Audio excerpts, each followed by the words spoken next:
We all love cool bikes. Carbon fiber frames, buttery smooth suspension, high-tech wheels. But let's be real, that stuff gets crazy expensive.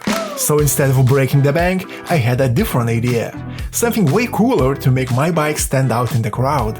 And trust me, it turns heads not because of the price tag, but of its personality.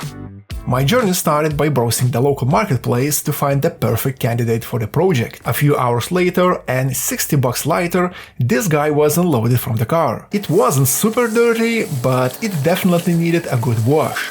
I think you'll agree, it's always more way enjoyable to work with clean parts instead of ones covered in mud, dust and years of build-up grime. I'll call it a steal deal because it has everything I needed. Honestly, it even had more than I needed. So let's get rid of the stuff that won't be used later. I started removing parts from the handlebar, like the shifters and cables, then the rear derailleur with the chain. I even had to buy a special tool to remove the cassette. And I finished off a whole bike teardown by yanking off the front chain rings. That not only improved the look of the bike, but also gave me the workspace I needed to bring my idea to life. For a bit more comfort during the build, I raised the bike onto the table and secured it with this bicycle holder. If you're doing something similar, a holder like this, or really any bike stand, it is a must. Highly recommended. The very last part to remove was the pedal assembly. This bike is pretty old, so the mounting system is also a bit outdated.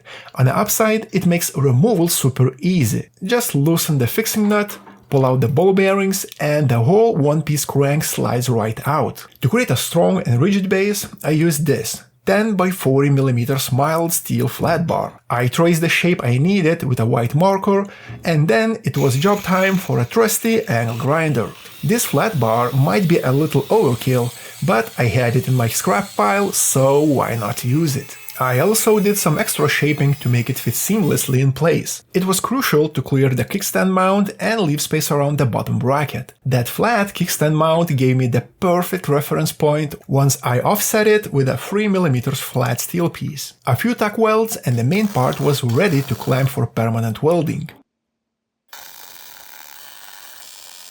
Even though it was thick, the bar still flexed a little, so I added a brace made from a 30 by 10 mm rectangular steel tube. The perfect spot was behind the seat stay, almost at the end of the flat bar. Welding it in was awkward since I had to work through the rear wheel spokes, but it paid off. I avoided warping or twisting the metal when joining two pieces into one solid shape. Once the welds cooled, I pulled the wheel out and cleaned everything up properly.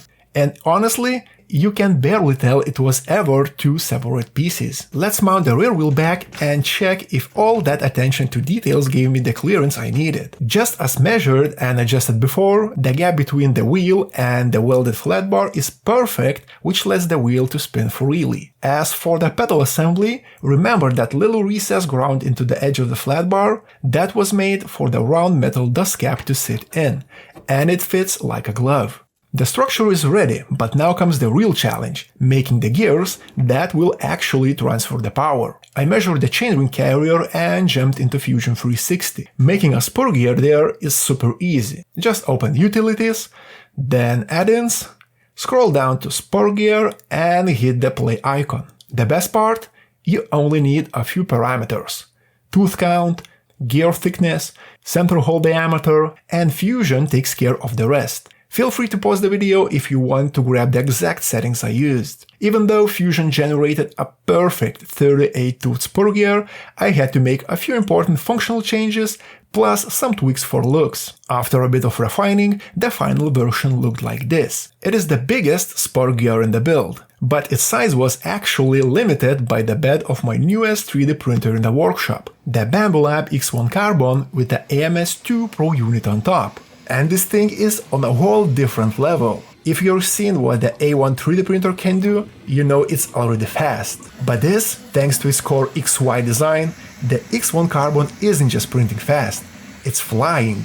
And while it shares the nice features you'd expect from a solid entry-level printer, like auto bed leveling, live camera monitoring, and a slick touchscreen, it also steps into pro territory. We're talking about LiDAR-assisted calibration, AI-based first lever inspection, a fully enclosed chamber, and support for engineering-grade materials. So whether you're printing regular PLA or tricky stuff like ABS, PC or PA, this printer handles it like a champ. And that enclosure? That's a game changer for me. My other printers used to sit in a room at home, but now I want everything in a workshop closer where I do stuff. The problem is dust. Dust on the bed, on the rails, even on a filament.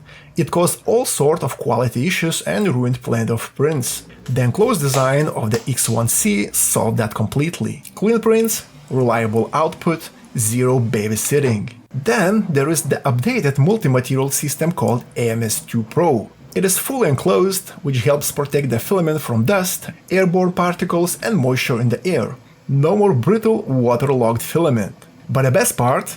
It has a built-in filament dryer. That means I no longer have to deal with the separate drying setups. I just load the spools, and I know the filament will be dry and ready to go. Plus it auto-switches between up to 4 colors or materials, and with an expansion hub it could scale up to 16 colors at a time. Honestly, this setup has everything I need, all in one place. It is reliable, fast, and built to handle demanding prints in a real workshop environment. Super happy with this upgrade. If you are looking to level up your 3D printing game, this combo might be the one. The print turned out perfect. Let's see how well the chain ring carrier fits inside. To assemble it, I have to follow a specific order. First, unscrew and remove the lock ring and dust shield. With those out of the way, the gear slides right into place, and the removed parts can be reinstalled. The spur gear was designed so that the original chainring bolts and nuts could be reused. While tightening with an Allen wrench, I just need a little help from a screwdriver on the opposite side to keep the nut from spinning. I really like that flush fit. It gives off that clean, OEM style look. With the bearing sitting on a lock ring, the one-piece crank could be reinstalled and secured from the other side with the same bearing and lock ring sandwich. Since this was just a test fit, finger tight was more than enough. And that's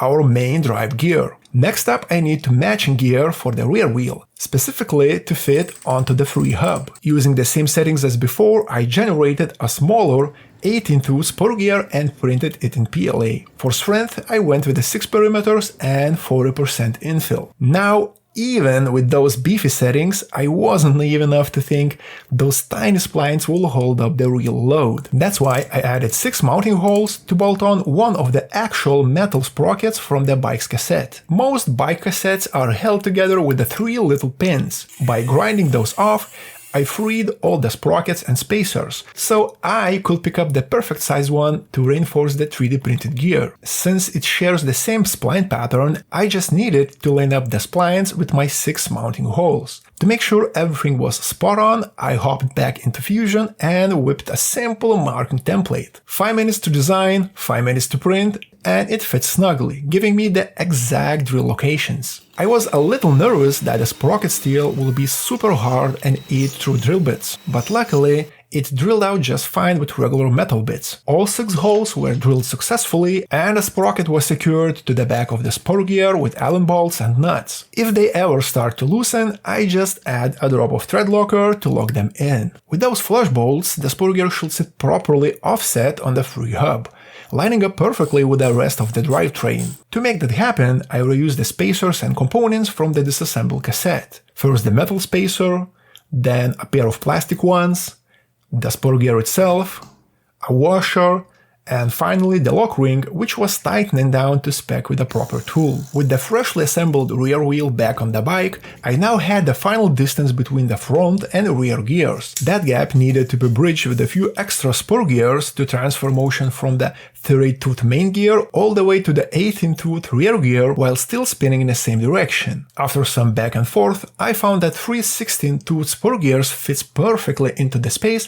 and kept everything rotating in the right way. I used the same print settings, but this time I mixed in some colors for a more playful look that matched the two-tone bike frame vibe. To avoid a flattish, boring look, I added some details on the gear faces and designed slots for both sides to hold up bearings. For bearings, I went with the classic roller skate or skateboard ones, 22 by 7 mm with an 8 mm inner hole, coded 608 RS. Since each gear sandwiches 2 bearings, I needed spacer inside so I will not crush them when tightening. Luckily, the The kit I had included 4 metal spacers. I just needed to grind them down from 10mm to 6mm. Tiny parts like that can be tricky, but here's a neat trick. Grab an M8 Allen bolt and tighten a couple of nuts on it, leaving just the exact length you want for the final part. Color the tip of the bolt with a black marker. That will show you when you've ground it down far enough. This bolt and nut setup works great because it keeps everything perfectly parallel to the surface. So when I was grinding it on a sander, I could be confident the part will come out perfectly square. Then it was just a matter of grinding and checking.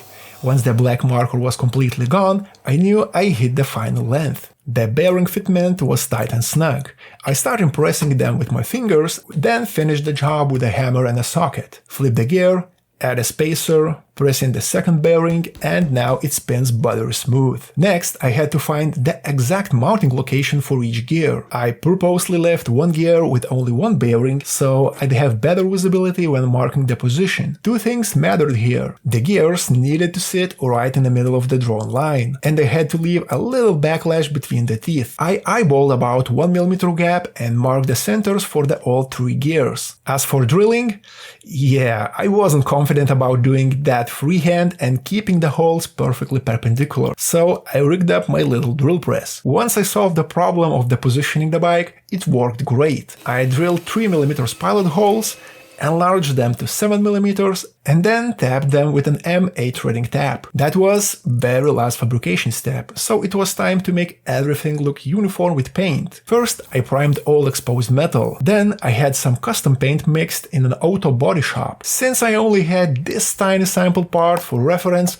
I wasn't expecting a perfect match. Well, now there is nothing to lose, so let's give it a shot. After a couple coats of clear and some drying time, it's not flawless, but honestly, it is pretty decent match. For final assembly, I cleaned and re-greased all the bearings with a fresh grease. By the way, I love this grease tube packing. It's so much easier than scooping messy grease out of a jar. Just pop the cap, squeeze out what you need, and pack the bearings. That's how they should look when freshly packed. With the second bearing installed, the one-piece crankshaft was in place. With the fresh grease, everything should spun nice and smooth. To lift the spur gears off the surface, I just added regular M8 washers underneath. Then I secured them with M8 stainless steel button head Allen bolts. Lately, I've been using these a lot, because they look slick and really blend in like OM part. All effort and dedication for precise measurements and drilling holes now gave a perfect fit. Before installing the third gear,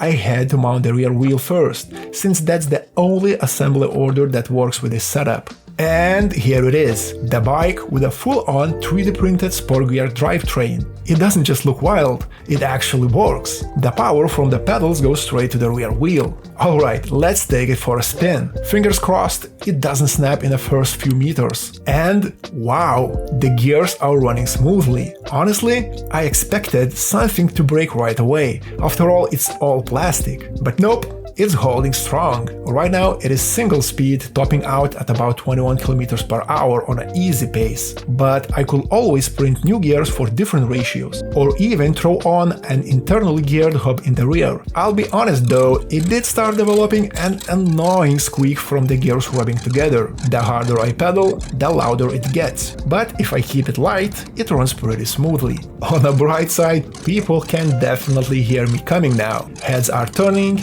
and I'm basically getting my own lane. After checking the gears, I'm seriously impressed with how well those PLA prints are holding up. They still look brand new, aside from little dust. If you've got ideas on how I could improve or evolve this project, let me know in the comments. Thanks for watching, and I'll see you in the next one.